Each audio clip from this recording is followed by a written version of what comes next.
Indian ജനതയെ ഭിന്നിപ്പിക്കാൻ മുസ്ലിം മക്കളെ നാടുകടത്താൻ വിഭജന നിയമം നിർമ്മിക്കുന്ന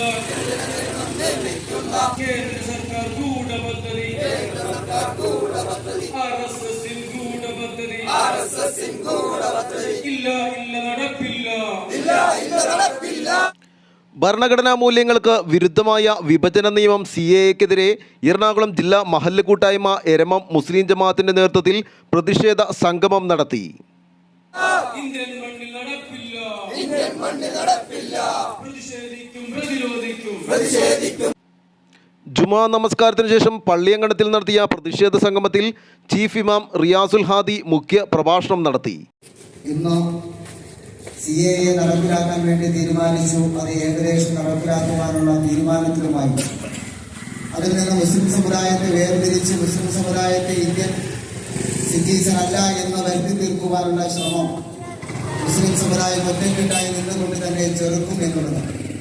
അതിലുപരി ഈ പൗരത്വ നിയമം ചോദിക്കുന്ന ആൾക്കാരുടെ അവസ്ഥ എന്ന് പറഞ്ഞാൽ എന്ത് എന്ന ഒരു ചോദ്യം അവിടെ ചോദിച്ചാൽ, ഇന്ത്യയുടെ സ്വാതന്ത്ര്യത്തിന് വേണ്ടി പോരാടുന്ന സന്ദർഭത്തിൽ ബ്രിട്ടീഷുകാരുടെ മുന്നിലേക്ക് ചെന്ന് മാപ്പെഴുതി കൊടുത്ത് ഞങ്ങളൊന്നിനുമില്ല എന്ന് പറഞ്ഞ RSSകാരനും BJPക്കാരനുമാണ് ഇന്ന് മുസ്ലിം സമുദായത്തിന്റെ മുൻഗാമികൾ തോളോട് തോള് നിന്ന് ചേർന്ന് നിന്നുകൊണ്ട് ഇന്ത്യയുടെ സ്വാതന്ത്ര്യത്തിന് വേണ്ടി പോരാടിയ ആ ഉമ്മത്തിനെയാണ് ഇവിടെ നിന്ന് പുറത്താക്കാൻ നോക്കുന്നത്.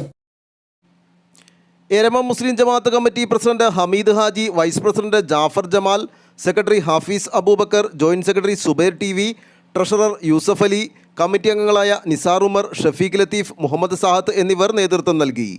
ആലുവ ലൈവ് ന്യൂസിനു വേണ്ടി സിദ്ദീഖ് കാരക്കാടനൊപ്പം സനൂപ് കളമശ്ശേരി.